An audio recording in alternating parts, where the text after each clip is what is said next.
మంత్రిగా ఉన్నప్పుడు ఎప్పుడైనా తెలంగాణ ఊసెత్తావా? పార్లమెంట్ మెంబర్ గా ఉన్నప్పుడు ఎప్పుడైనా ఎత్తావా? ఎమ్మెల్యేగా అన్నిసార్లు తెలుగుదేశం అవకాశం ఇచ్చింది, అప్పుడేమైనా పోరాడావా? ఏమి లేదే. నీకు మంత్రి పదవి రానప్పుడు నువ్వు తెలంగాణ కావాలని ఒక ఆయుధం తయారు చేసుకున్నావు తప్ప వేరు కాదు. కాబట్టి నీ హద్దుల్లో నువ్వు ఉండు. హద్దు మీరితే ప్రజలు బుద్ధి చెప్పడానికి సిద్ధంగా ఉన్నారు. ఆ రోజు తెలుగుదేశం పార్టీ తెలంగాణలో హైదరాబాద్ నడిపొట్టిన తెలంగాణ గడ్డ మీద పుట్టింది. ఎందుకు పుట్టింది? తెలుగుదేశం ఆ రోజు ఉన్నటువంటి బీసీ ముఖ్యమంత్రి గారు అంజయ్య గారు వారికి చేసినటువంటి అవమానంలో నుంచి పుట్టింది. అంతేగాని ఆంధ్ర ప్రాంతం ఓడి కోసం పుట్టలా. ఇవాళ నువ్వు ఇస్తున్న కాంట్రాక్ట్లు ఎవరికి ఇస్తున్నావు, కమిషన్లు ఎవరితో దండుకుంటున్నావు తెలియదా?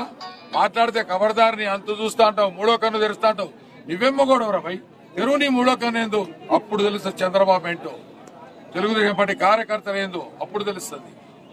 మా దగ్గర ఆయుధాలు లేవనుకోవద్దు, ఉన్నాయి.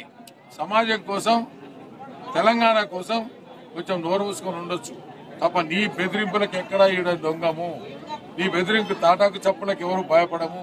నువ్వు అంటున్నావు కదా మూడో కన్ను ధరిస్తే నువ్వేమవుతావు అని. నిజంగా నీకు మొగతనం ఉంటే తెరువు, నేను స్పష్టంగా తెరువు, అప్పుడు మేము నోరు ధరిస్తాం. ఓటుకు నోటు కేసు గురించి మాట్లాడుతున్నావు, నీ చేతిలో ఉంది అనుకుంటావు. ఉంది కదా, చలో అరెస్ట్ చేయి, చెప్పు, నిజాలు బయట పెట్టుకో. ఎవడొద్దన్నాడు నిన్ను ఆగమని 4:30 నుంచి ఆగమని ఎవరు అడుక్కున్నారు నిన్ను? నీ అవసరానికి నువ్వు అడుక్కున్నావు.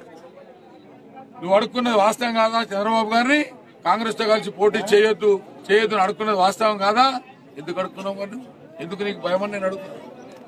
ఆనాడు సోనియా గాంధీ అధికారంలో ఉంది, తెలంగాణ ఇవ్వడంలో నువ్వు కాళ్ళు పట్టుకున్నావు, వచ్చింది. అందరము చెప్పినాం, చెప్పినాం. భారతీయ జనతా పార్టీలో ఉన్నటువంటి వాళ్ళు కానీ అందరు చెప్తే వచ్చిన తెలంగాణ ఇది. నీ ఒక్కడితో నా ఒక్కడితో వచ్చిన తెలంగాణ కాదు. ఈ జాగీరు నీ సొత్తు అనుకుంటే బుద్ధి చెప్తా.